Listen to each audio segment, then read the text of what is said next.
Fala pessoal, boa noite, bem-vindos aí à comunidade Estúdio Bocabelo, diretamente da Bonsai do Campo. Então pessoal, estamos hoje aqui na Bonsai do Campo com Carlos Tramujas do meu lado. O Tramujão tá aqui, vai entrar. Carlos Tramujas,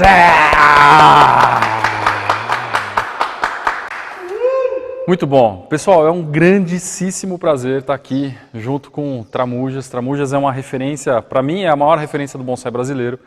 Então, para quem nunca veio na Bonsai do Campo, tem que vir aqui. Eu nunca tinha vindo, vim hoje e estou voltando com a van cheia de planta, cheia, lotada, até o teto, assim, tá tudo cheio de planta. Mas o Tramujas é o que eu chamo de melhor currículo e melhor referência do bonsai.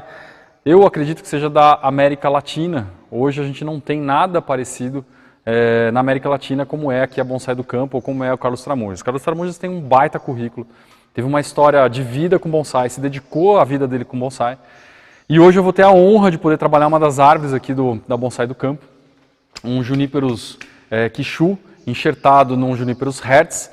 E, enfim, Carlos, se você quiser falar um pouco aí sobre esse junípero. Bom, esse Juniperus ele foi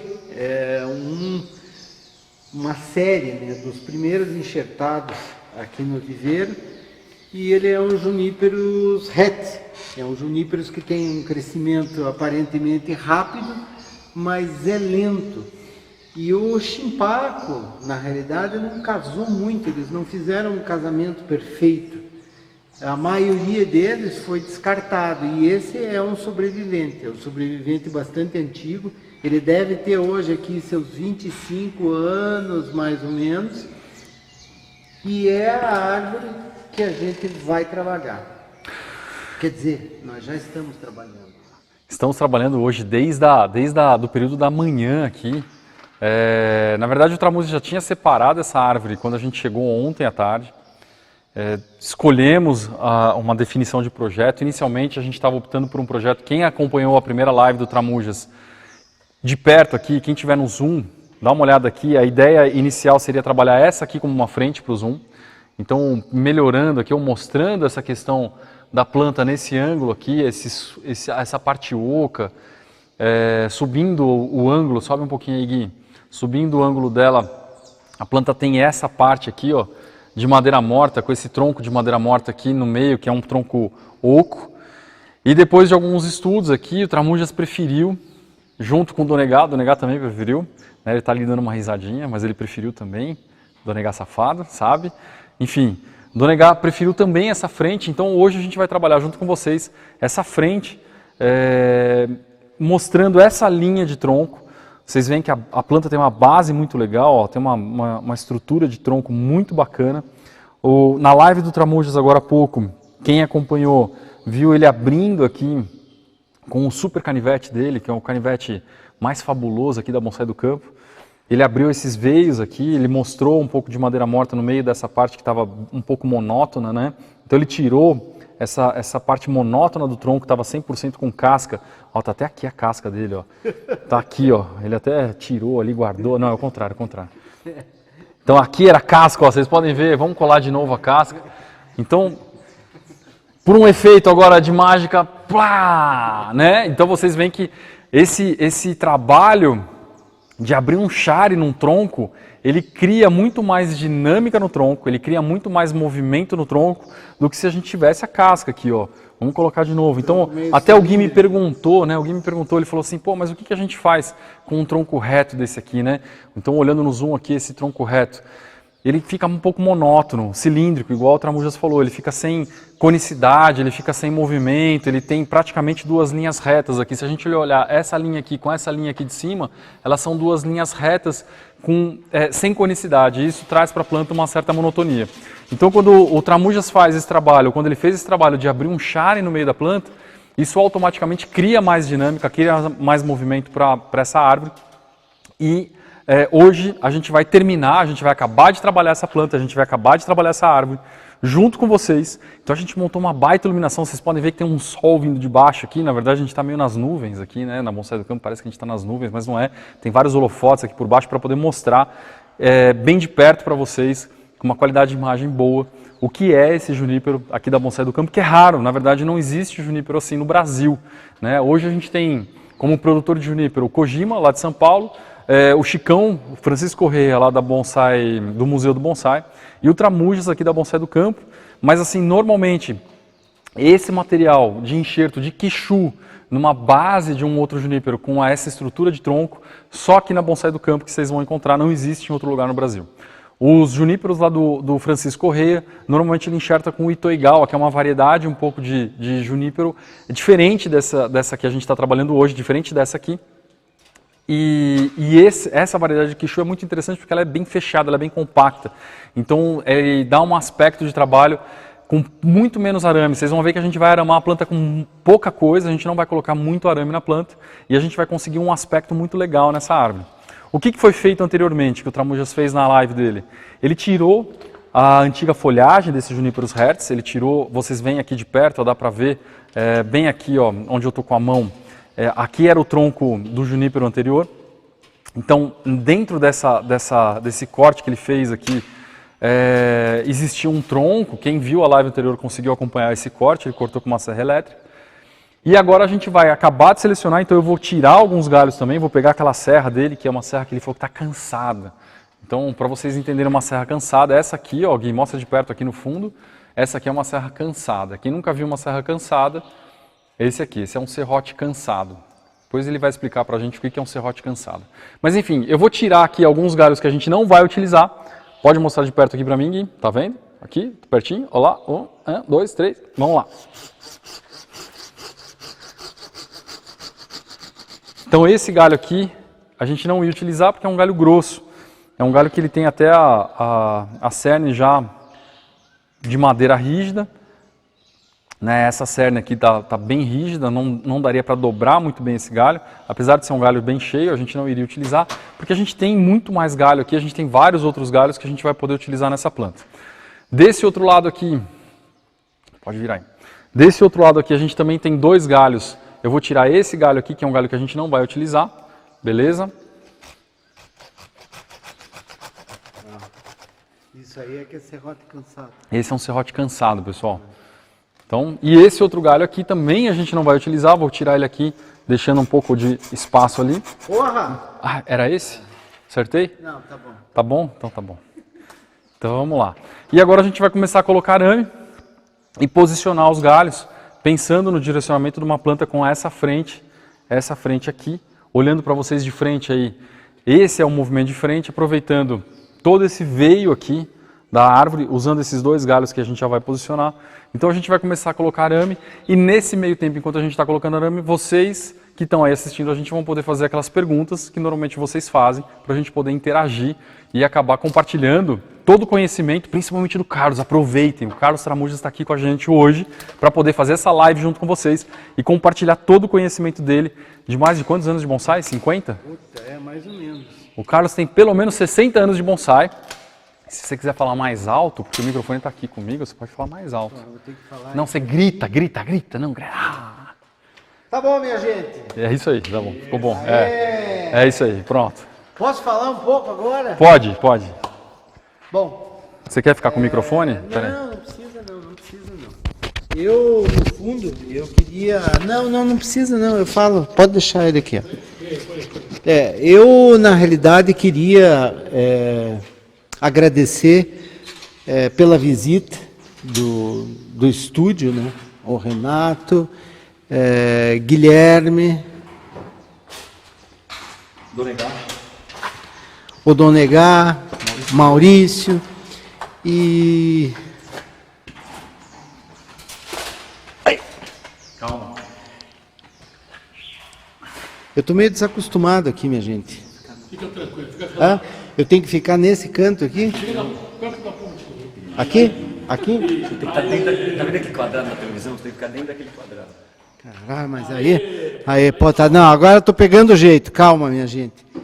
E queria agradecer muito, porque mais do que tudo para nós aqui quebrou uma rotina e criou mais do que isso também um ambiente aqui de amizade, de confraternização e de a gente fazer uma coisa que é fora do comum. Eu me surpreendi assim pela disposição dessas pessoas que estão aqui, da equipe, em passar também conhecimentos e fazer com que a coisa aconteça, né? A gente faz as lives também, eu acho que isso de você compartilhar o conteúdo e o conhecimento é muito importante para que a nossa arte cresça. Eu estou segurando aqui. O Renato, eu conheço ele faz muitos anos, ele ainda era estudante lá no norte do Paraná. E para mim é um prazer poder ver isso, que hoje ele é um profissional de sucesso em outra área, né, que é a da medicina veterinária, e que mesmo assim ele seguiu, ele acabou criando um espaço para ele, né, um tempo para ele, para se dedicar a essa questão do bonsai. Então, assim, os parabéns, nós vamos fazer aqui, tentar fazer o melhor trabalho possível, e estamos aí. É isso? Eu vou colocar o microfone aqui, ó, na mesa. Se tiver algum problema com som, eu vou deixar em cima da mesa aqui. Se vocês quiserem fazer alguma observação, ficou ruim o áudio? Perfeito? Não, então subo o áudio não. Pode falar a pergunta, Dona Negar. Boa noite a todos. A pergunta é do Paulo Bittencourt. Ele gostaria de saber qual o cavalo desta planta. É um junípero Hertz. Hertz. Segundo o Carlos Samuels, não é Hertz, é Hertz. Hertz. Falei certo? Falou certo. Hertz. Hertz. H-E. Hertz. H-E-T-E-Z. Hertz. Ele, na realidade, é um junípero que foi muito utilizado ali na década de 80, né? Na época em que as coníferas faziam muito sucesso nos jardins, e o Rex era um juníperos assim de porte, era um juníperos que as pessoas queriam ter, porque ele tinha um formato azulado, um crescimento rápido. Era um juníperos muito bom. É difícil entender porque é que essa fase no Brasil não durou tanto, né? Isso aí foi uma coisa assim que o Brasil desenvolveu tantas variedades de coníferas. Você lembra disso? Lembro. Na verdade, eu acho que a questão da variedade de coníferas foi muito desenvolvida na década de 80 e 90 para o paisagismo, né? O paisagismo no Brasil para paisagismo. Foi muito desenvolvido. Tinha uns coquetéis de coníferas que todo mundo tinha nas casas, você tinha que ter um coquetel de coníferas. E aí, no fim, hoje em dia, essas coníferas são muito pouco utilizadas, né, nos jardins. Não sei se é uma moda arquitetônica que aconteceu no Brasil, nesses anos 90, 80, 90. Mas, enfim, foi uma moda que acabou.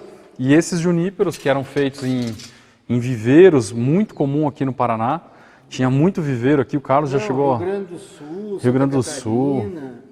E depois ficou só o caizuca praticamente, mas tantas espécies lindas de coníferas, era uma coisa impressionante. Puta, essa parte central aqui está pedindo uma limpeza ali, uma retífica, pelo menos um Dremel para poder limpar isso aqui, viu, Renato? Você quer começar já? Mas é que daí te interrompe aí qualquer comentário, né, que você possa fazer. Não, mas daí eu peço para você parar, não tem problema. Pode perguntar, Dona Negar.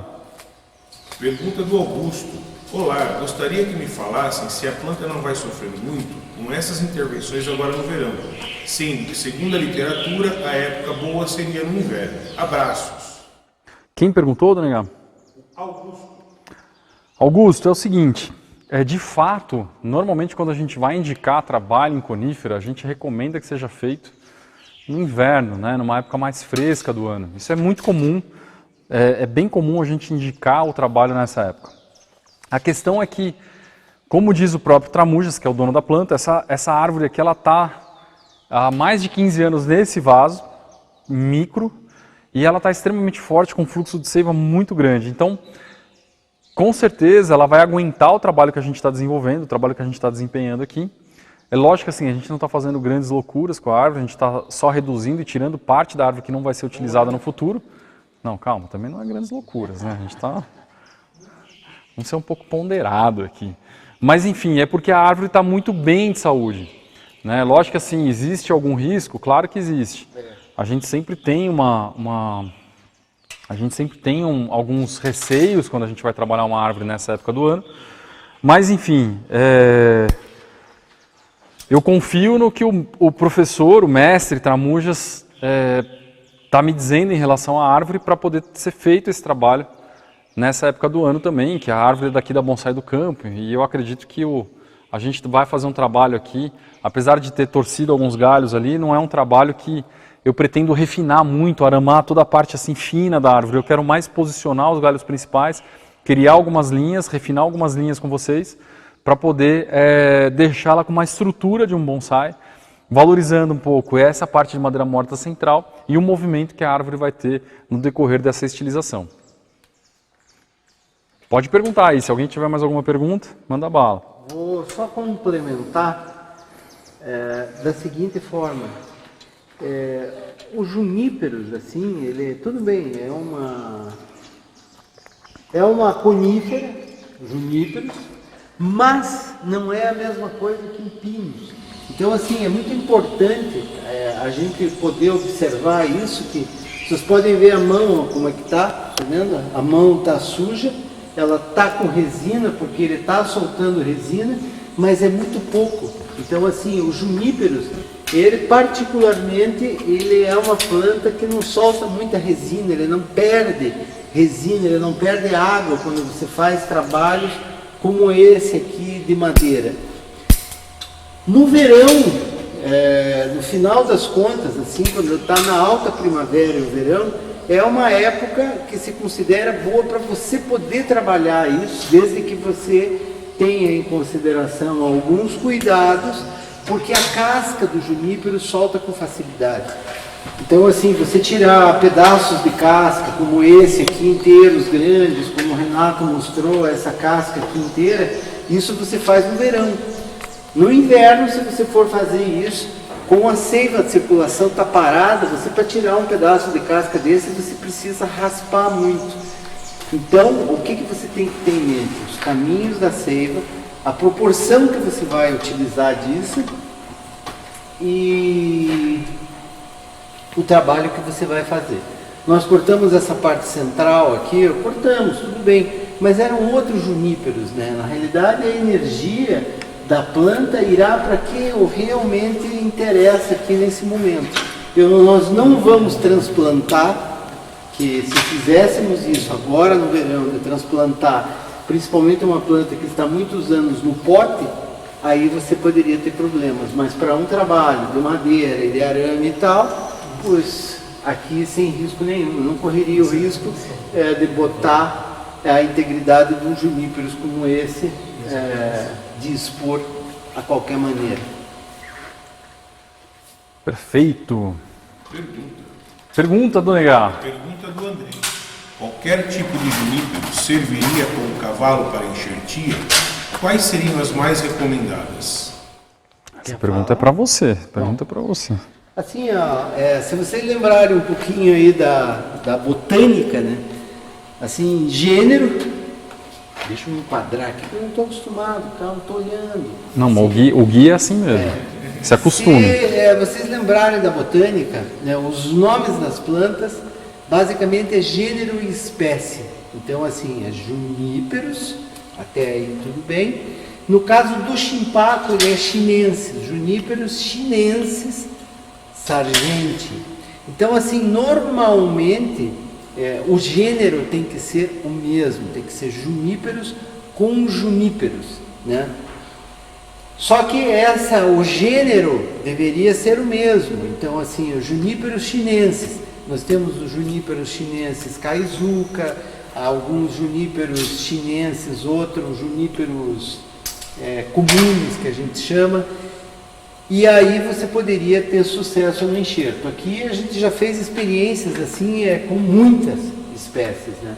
Nós já enxertamos o Procumbis em Kaizuka, o Chimpaco em Kaizuka, enxertamos no Hetze, enxertamos em um juníperos muito comum há anos atrás, que chamava Média Fitzeriana, que são juníperos parentes, digamos assim. Esse é o critério.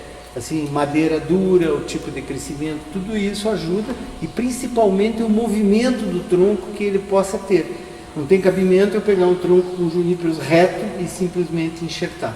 Ele tem que ter alguma característica, algum tipo de situação aí que te chame para você fazer um enxerto nele, né? Para você poder aproveitar esses atributos naturais que ele te oferece. Muito bom.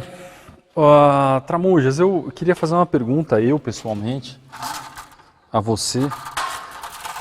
Eu, como sou fã de bonsai há muitos anos, você sabe, sigo bonsai, sigo você há muitos anos, e eu acho que no Brasil a gente tem esse apelo ao junípero, porque a gente não tem o junípero na nossa... Não é uma árvore nativa brasileira, como é na Europa, por exemplo, como é no Japão, como é na China. Mas você é um cara que viajou o mundo inteiro e sabe, talvez muito mais do que eu, a questão da qualidade, o porquê que se enxerta um junípero, qual o porquê disso. Porque tem muita gente que pergunta, mas eu vou enxertar para quê? Qual que é o objetivo de fazer uma enxertia? Por que eu enxerto? No Japão, por exemplo, quando eu fui a última vez, se falava muito sobre o valor de uma árvore, se é uma árvore enxertada ou não é uma árvore enxertada. Existe uma questão mundial em relação a juníperos enxertados e a juníperos trabalhados com a sua folhagem nativa. O que você acha em relação aos enxertos e como que você vê a questão de árvores enxertadas na sua qualidade, vamos dizer assim, como um bonsai? Porque eu já ouvi falar de gente que não gosta de árvore enxertada e já ouvi falar de gente que acha legal que a árvore seja enxertada. Bom, eu acho que esse é um assunto simples assim de ser respondido. A minha atenção, digamos assim, para os juníperos, isso aí surgiu lá no tempo da Bonsai Passion, que eu fui editor da revista e que tinha muitos artigos, né, na Bonsai Passion sobre juníperos e enxertos. Então, assim, mesmo no Japão, era muito comum, principalmente de uma área específica, que era Tohoku, que eles tiravam os juníperos que tinham um movimento maravilhoso, só que tinham as folhas feias. Então, quando você via os artigos japoneses a respeito, você via que uma das primeiras coisas que eles faziam era trocar as folhas dos juníperos. E isso, para mim, no início foi difícil assim de aceitar e de ver isso. Como assim trocar as folhas dos juníperos, né? Claro, é como você, por exemplo, coletar um juníperos que tem um movimento bom, mas que tem as folhas grandes lá do Kaizuka, né? Por exemplo, que é mais difícil de você aramar, de conduzir. Então, assim, a ideia é vamos trocar as folhas dos juníperos. Eu acho que eu nunca vi preconceito assim com relação a isso, porque isso é uma questão lógica, né? E não é só aqui.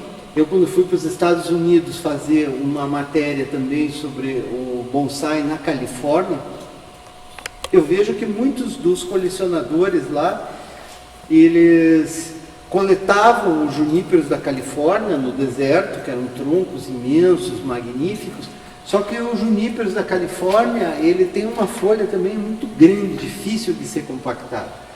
E daí enxertavam outros juníperos. O enxerto, na realidade, não é uma coisa assim nova, né? Ele sempre foi utilizado principalmente aí nas frutíferas, desde a época dos egípcios já se enxertavam frutíferas aí de diferentes espécies. Normalmente a gente enxerta para quê? Para que você possa trazer alguma coisa melhor para a sua planta. Por exemplo, as frutíferas, muitas vezes você enxerta para que você possa aumentar a resistência a pragas, a doenças, para que a planta possa resistir mais à falta de água, à falta de chuva, por exemplo, ou que possa trazer algum benefício. No caso dos juníperos, a gente inserta para trazer esse benefício, que é essa folhagem densa e compacta, que é a característica do Shinpaku, no caso, né? O Chicão lá trabalha com o Itoigawa bastante. E também é outro juníperos bom, também tem as suas características. E é assim que funciona, sempre tentando trazer alguma coisa de bom para os juníperos. Pergunta do Pelino. Mestre Tramujas, essa planta vai colocar à venda? Ei, Perini, adorei. Perini, nós vamos colocar a venda já, antes de terminar a planta, porque eu não sei como é que isso aqui vai acabar, então... Não, calma, vai acabar bem. É? Vai acabar bem, Não, vai eu acabar vendo muito bem. aqui tudo, eu não sei não, entendeu? Qualquer coisa a gente troca por uma muqueca de camarão aí. Ô, louco! O Perini sabe fazer uma muqueca de camarão com poucos aí. Muito bom. Beleza. E você acha que, Tramujas, aí é pergunta minha de novo, você acha que o Itoigawa é um junípero da moda? Puta merda. Pô, eu tô te pegando mesmo, Você sabe eu quero que- criar essa confusão, viu, gente? Tô aqui pra causar Sabe hoje. que, assim, eu demorei muito para pegar o Itoigawa, né, para começar a produzir. Hoje a gente está começando, tem aí um pouco de Itoigawa já, mas eu sou muito fã do Shimpaku, né? Aqui é uma região que ele se desenvolve muito bem. Pode ver que meus chimpacos aqui eles são densos, às vezes as pessoas nem acreditam assim quando se pegam nele e vê a textura, vê a maneira que ele se desenvolve. Então eu sou fã incondicional do Shimpaku, mas já tenho enxerto também de Itoigawa feitos, né? Então, assim, eu não tenho nenhum bonsai formado de Itoigawa, entendeu, Renato? Mas eu, pelo que eu vejo lá no Chicão, a quantidade de Itoigawa que ele tem enxertado e tudo, que é uma coisa boa. Eu acho que são dois juníperos aí um pouco diferentes um do outro.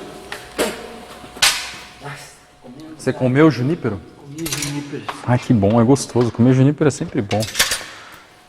Mais uma pergunta. Pode perguntar, vou negar. Do Mandinho. Temos algum tratamento em comum referente a todas as coníferas, seja quantidade de sol ou período de transplante? Essas coisas.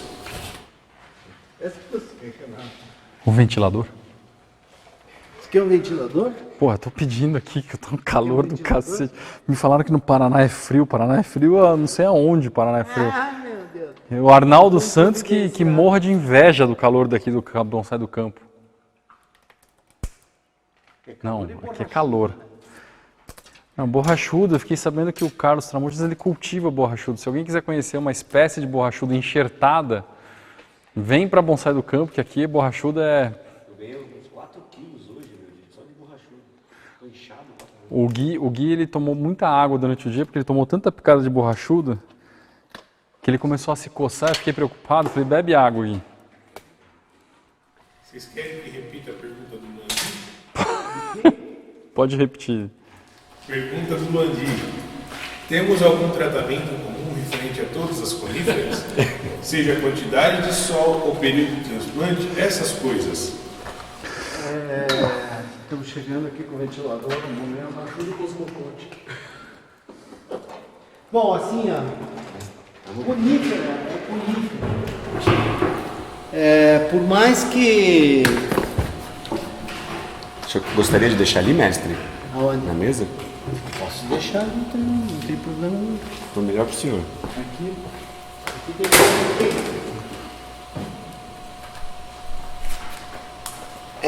sabe o que acontece? É Landi o nome dele? Luandi. Luandi. O que acontece assim, para entender um pouco assim o que é a conífera e o cuidado que você tem que ter com a conífera, o ideal mesmo é você ter a oportunidade de conhecê-la no seu local de origem, né? Na montanha, né? A maioria das coníferas são providências, são originárias do hemisfério norte, com estações definidas e muitas vezes de altitudes, acima de 1.000, de 2.000, de 3.000, de 4.000 metros mais ou menos. Então assim, esse frio é necessário para que a planta entre em dormência e consiga mostrar todas as suas características. Eu consigo ter um juníperos num lugar mais quente? Claro que consegue. É tudo uma questão de você tentar ter um ambiente mais adequado. Muito bom. Só um momento, Tramujão, já volto. vai lá.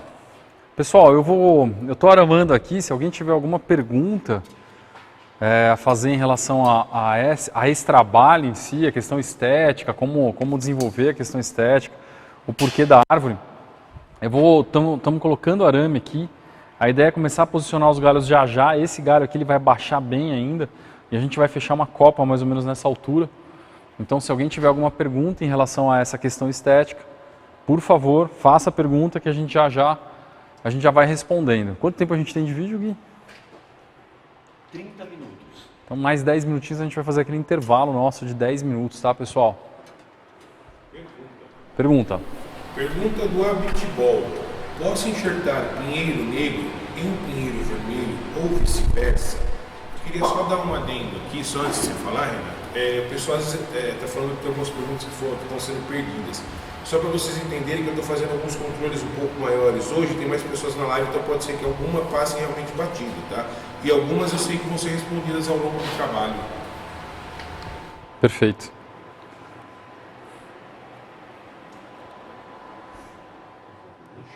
Bom, em relação ao enxerto de pinheiro vermelho no pinheiro negro ou pinheiro negro no pinheiro vermelho, se for da mesma família, não tem problema nenhum, pode fazer, não tem problema, dá para fazer. Eu particularmente nunca fiz, tá? Não tenho o hábito de fazer enxerto em pinheiro. Não é da minha prática do dia a dia fazer enxerto em pinheiro. Então, na verdade, assim, o que eu indico vocês a maioria das pessoas quer, talvez, tentar evoluir no bonsai com algumas coisas um pouco mirabolantes, assim, algumas coisas parece até meio de alquimia. Não é. Tentem primeiro dominar o básico, né? Muitas vezes o cultivo do pinheiro vermelho ele é um pouco diferente do pinheiro negro e isso já te gera um desafio muito grande. Então, sinceramente para vocês falando, eu já lido com pinheiro há alguns anos e eu não domino 100% ainda o pinheiro vermelho, tá? Então, lógico que assim, no Japão é comum eles enxertarem o pinheiro branco no pinheiro negro por uma questão de casca de tronco, mas não simplesmente por uma questão estética, né? Então, o que eu recomendo é assim, se você quer dominar uma espécie, pense primeiro em aprender o cultivo dela e como ramificar ela, como estilizar ela, depois pense na questão de enxerto ou técnicas um pouco mais avançadas. Pode falar. Pergunta, só não consegui identificar a pessoa que aparece só com o iPhone, tá? Tá bom. Mas a pergunta é a seguinte, gostaria de saber mais sobre o Estúdio Bocabello, como surgiu e é uma escola de bonsai, quais os serviços prestados? Bom, bacana. O que é o Estúdio Bocabello hoje? Vou tentar explicar para vocês como surgiu um pouco a minha história, vamos dizer assim. Talvez alguns de vocês que estejam aí não estejam familiarizados a mim, né? Porque tem muitas pessoas que talvez estejam aqui vem da Bonsai do Campo por causa do mestre Carlos Tramujão, e acaba que eu sou uma pessoa nova aqui, né? Então, não, eu sou uma pessoa nova, eu tenho 40 anos, você tem 70, eu sou novo. Então, como eu sou novo aqui... 50, 60. 60, Pessoal, o Estúdio Bocabello foi um sonho meu, uma vontade minha, em ter um espaço destinado ao bonsai. Meu nome é Renato Bocabello, eu sou médico veterinário, sou professor universitário, tenho minhas especializações na área de medicina veterinária, atuo profissionalmente como médico veterinário, mas sou um aficionado e apaixonado por bonsai desde os 16 anos de idade. Então, quando eu tinha 20 e poucos anos, eu fui para a Europa a primeira vez por causa do bonsai e fiz estágio com um dos bonsaístas que escreveu um livro importante para a Europa, que chamava O Grande Livro do Bonsai, que era um inglês. No mundo, né? Foi um livro importante, assim, porque foi um livro que esclareceu para o mundo ou desmistificou para o mundo o que era o bonsai. E eu fiquei com o Harry Tomlinson lá na casa dele, no viveiro dele, por alguns meses, algumas semanas, trabalhando, e aquilo, lógico, me fez cada vez mais aficionado e mais apaixonado pelo bonsai. Então, desde que eu sou jovem, eu tenho essa vontade. E em 2015, eu tive a oportunidade de ter o meu espaço de bonsai, com um espaço adequado para poder ministrar aula, curso, etc. Então, em 2015, a gente criou o Estúdio Bocabello, que se vocês entrarem no Instagram, vocês vão ver toda a história do estúdio, como começou, enfim. E o objetivo do estúdio é disseminar o bonsai, é difundir o bonsai de uma forma baseada em técnica, baseada em trabalhos, baseada em cultivo e principalmente o resultado das árvores que a gente tem lá no estúdio. Lógico que assim, o objetivo do estúdio não é só focar no estúdio ou as pessoas que estão no estúdio, é como a gente está fazendo aqui hoje. O objetivo do estúdio é mostrar para os brasileiros o que existe de melhor do bonsai do Brasil, né?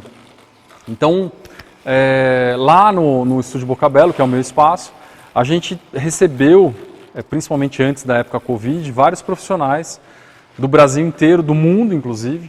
Então eu tive profissionais do mundo que puderam disseminar o bonsai, ensinar o bonsai para a gente lá do estúdio, mas também melhorar a minha condição técnica do bonsai.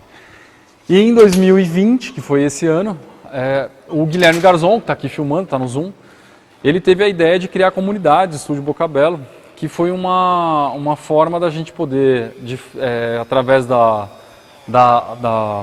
internet, né, do caminho online, criar técnicas de difundir os nossos trabalhos, de mostrar os nossos trabalhos de uma forma talvez um pouco mais objetiva, assim, uma forma mais clara, com qualidade de imagem, com trabalhos um pouco mais exemplificados, enfim, uma coisa um pouco com mais objetivo.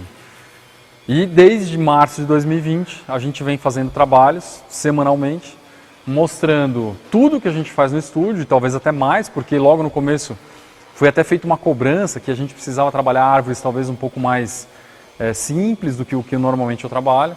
E de fato a gente fez isso, a gente criou esse objetivo de poder trabalhar árvores lá no estúdio, mostrando para o pessoal da internet o que a gente faz e difundir os nossos trabalhos. Então, o estúdio hoje é uma escola, sim, é uma escola online, através da comunidade Estúdio Bocabello, e que o nosso objetivo é mostrar o que a gente faz e o que os profissionais do Brasil fazem com o bonsai, como a gente está aqui hoje na Bonsai do Campo, mostrando Carlos Tramujas, que é, na minha opinião, outro dia eu fui fazer uma live, você falou que não gosta de live, né, Tramujas? O Sérgio da Bonsai Chai falou assim, pô, quem que é referência de bonsai no Brasil? Eu falei, Carlos Tramujas, né? Não tem, eu acho que a maior referência do bonsai brasileiro hoje é o Tramujas. Não, você tá velho, tem que cultivar isso em você, é importante, né? A gente tem que reconhecer isso. Experiência, trabalho, dedicação, doação. O Carlos se doa, lives, enfim. E vive disso, né? Não é fácil viver disso. Eu sou veterinário, eu vivo da veterinária, a minha renda hoje vem da veterinária. Tenho 2 hospitais veterinários em São Paulo, enfim, tenho uma carreira como veterinário e faço bonsai, além de hobby, hoje, de certa forma, profissional, porque a gente vende esse conhecimento de pouco mais de 20 anos de bonsai através da comunidade. Parabéns! É isso aí, vamos lá. Boa! Boa, Renato! Pergunta da Ludmilla. Qual vai ser o galho direcional? Boa pergunta, Ludmilla. O galho direcional é aquele que está escondido atrás do Carlos agora. Ele é o galho que a gente vai mostrar como movimento da árvore. Posso virar um pouquinho? Pode, fica à vontade. Vou entrar aqui só pra tirar Não, as você pode. marcas do giro, assim. Pode falar. Pergunta do Rodrigo Costa. Mestres, o que vocês acham que traz as pessoas para o universo do bonsai? Pô, Rodrigo, eu vou dar a minha opinião primeiro e depois eu vou pedir para o Carlos dar a opinião dele, porque eu acho que se alguém pode dar uma opinião em relação a isso é o Tramujas. Mas enfim, eu acho que a minha opinião em relação ao que me trouxe, né, eu vou falar por mim, ao que me trouxe para o bonsai, foi um pouco a questão de arte, né, como me direcionar numa arte relacionada à árvore, relacionada à natureza. Eu acho que isso era uma coisa que me interessava muito no bonsai, porque era algo com natureza, era algo com plantas, que eu sempre gostei de planta, e tinha essa questão que para mim foi importante, sabe, principalmente quando eu era adolescente. Eu olhava e falava assim, porra, o bonsai você trabalha, você se dedica, ele valoriza com o tempo, ele fica cada vez mais caro, ele fica cada vez mais valorizado, ele fica cada vez mais raro, as pessoas admiram cada vez mais uma planta. É uma planta que envolve trabalho estético, é uma planta que envolve um conhecimento botânico, uma arte que desenvolve conhecimento botânico, é uma arte que desenvolve o seu senso estético para algumas coisas, que eu acho que é super importante, e eu acho que te relaciona principalmente com a natureza, né? E eu tinha isso muito na veterinária, né? Muita gente me perguntou, pô, por que você foi fazer veterinário, por que você não fez agronomia? Não sei se você já fez essa pergunta para mim alguma vez, mas acho que não. Não. Mas enfim, muita gente me perguntou por que você não fez agronomia. E eu quis fazer agronomia, eu tive vontade de fazer agronomia. Acabei desistindo de fazer agronomia porque eu me apaixonei pela medicina veterinária e porque de fato eu gosto muito dos animais. Mas eu acho que, num primeiro ponto, assim, o que chama as pessoas para o bonsai é o primeiro contato com a natureza, né? Lógico que assim, tem risco de alguns acidentes, assim, tem alguns riscos. Não, mas pode continuar, tá tudo bem. Tem alguns riscos de acidente, mas o bonsai, eu acho que num primeiro momento faz a gente interagir com a natureza de uma forma mais de essência, vamos dizer assim, né?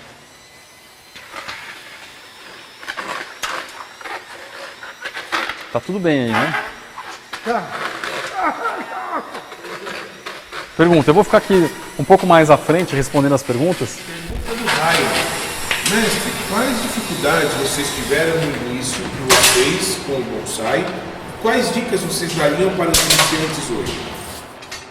Você quer responder essa aí? Bom, a dificuldade principal, antigamente, era a própria falta de informação. No meu tempo, um pouco mais antigo que o Renato, nós não tínhamos sequer internet, né? Não. Os livros eram caros, era vindo de fora. Então essa era a principal dificuldade, né? No Brasil existia a colônia japonesa. Eu tive sorte, acredito, que poder conviver um pouco com pessoas aí que foram importantes para mim da colônia japonesa. Eu acho que o Renato também teve com o seu Takishima, né? Com aquela turma ali de Maringá, de Londrina. E que hoje já não existe mais, né? Então, a dificuldade principal era essa, era a informação. Que hoje... Hoje tem tudo, né?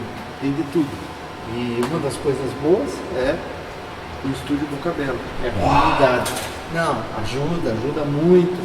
E vou dizer uma coisa para vocês, tem que praticar o bonsai, gente. Se você não passar orando muitas vezes, não quebrar galho, não lascar, é difícil de você ser um bom aramador.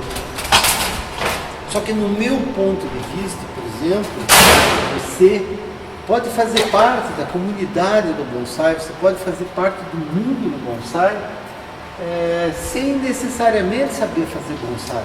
Você pode simplesmente amar a arte, como às vezes quem gosta de arte marcial, não é porque o cara não consegue quebrar uma telha com um chute na orelha, por exemplo, que o cara não tem o direito de gostar de artes marciais e de vídeos e de participar em eventos e assim por diante.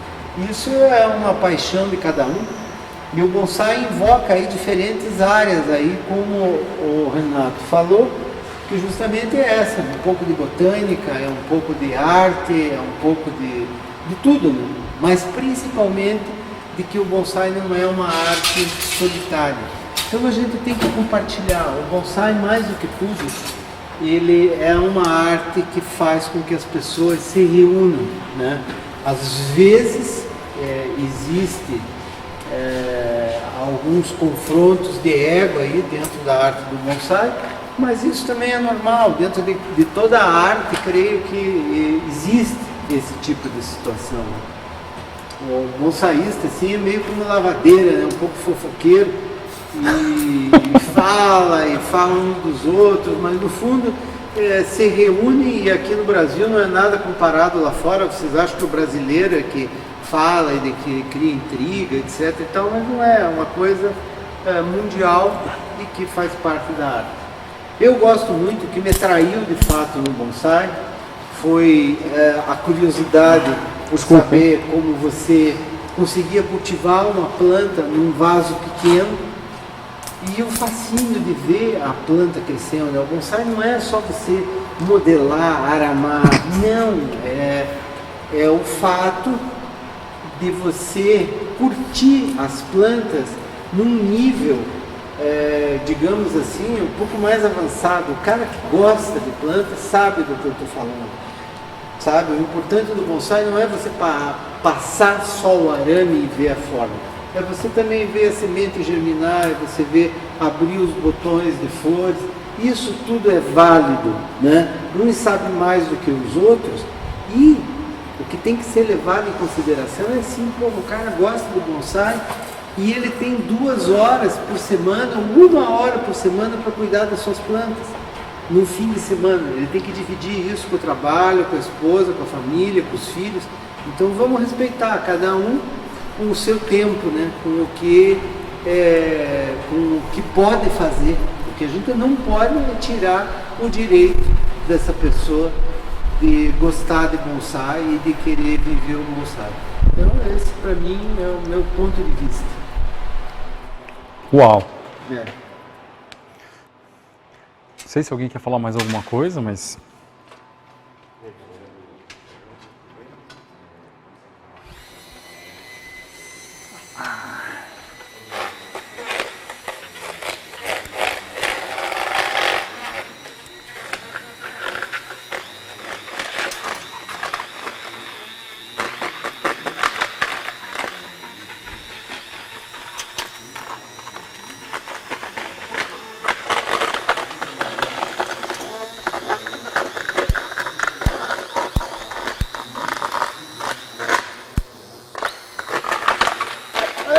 Op. Tem aqui alguns comentários. Sim. Tramujas traz um sonho para nós. Mestres, desculpa. Histórico, esse encontro de 2 mestres. Show, valeu. Renato, muito bom contar sua história. É legal usar plantas mais simples na comunidade, fica mais perto da nossa realidade. O pessoal, na verdade, assim, a comunidade surgiu com a ideia de mostrar, o que eu estava trabalhando de quarta-feira para vocês. Essa era a ideia. O Guilherme teve essa ideia inicial. Pô, você precisa mostrar o que você está fazendo para todo mundo, né? Você precisa mostrar. Por que você não mostra? Então vamos mostrar, vamos divulgar. E inicialmente, a minha ideia de ficar de quarta-feira trabalhando lá no estúdio era trabalhar e melhorar as minhas plantas, né? Esse era o grande objetivo das quartas, né? Então, era muito comum eu receber o pessoal em casa lá, os estagiários, tal, a equipe, mas com o objetivo maior de me acompanhar no trabalho com as minhas árvores. E quando a gente começou esse projeto da comunidade, e a gente agregou o Maurício, agregou o Donegá, agregou o Gui, né? O Guilherme que teve as primeiras ideias aí em relação a como conduzir a comunidade, como criar essa comunidade. Acabou que existiu a necessidade da gente poder realizar alguns trabalhos mais simples, não em relação aos trabalhos, às técnicas, mas em relação às plantas, né? Porque as minhas plantas, as plantas que eu trabalho lá no meu estúdio, são plantas que eu muitas vezes já venho cultivando há 10, 15, 20 anos, né? Então são plantas mais velhas, são plantas mais antigas, são plantas mais raras, vamos dizer assim. Então como existe isso nessa questão do estúdio, né?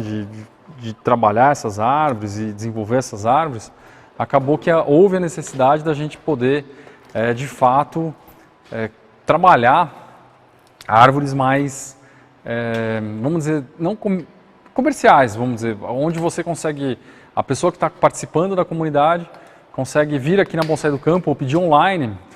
O pessoal da Bonsai do Campo faz esse trabalho de venda online, então a pessoa pede foto, pede informação e acaba comprando algumas árvores online. E, inclusive, assim, várias plantas que a gente está levando aqui, que a gente está comprando aqui com o Carlos, é para poder mostrar para vocês trabalhos que a gente vai fazer para melhorar árvores mais simples, árvores que vocês vão comprar muitas vezes num garden, num mercado ou diretamente na Bonsai do Campo. Que muitos de vocês têm um certo até preconceito. Ah, não vou comprar uma árvore do mercado porque a árvore do mercado ela é muito simples, não é um bonsai de verdade. Na verdade é um bonsai de verdade, sim. Pessoal, a gente tem um intervalo de 10 minutos agora, então a gente vai fazer esse intervalo porque o Carlos está quase se machucando aqui, eu preciso parar ele. 10 minutos Eu preciso parar ele um pouco, ele está começando a suar aqui, ele está ficando meio tenso. Não, eu tô Então, bem tranquilo. não, 10 minutos para vocês. E a gente já volta em 10 minutos com a nossa transmissão ao vivo, junto com o Carlos Tramujas. Até mais.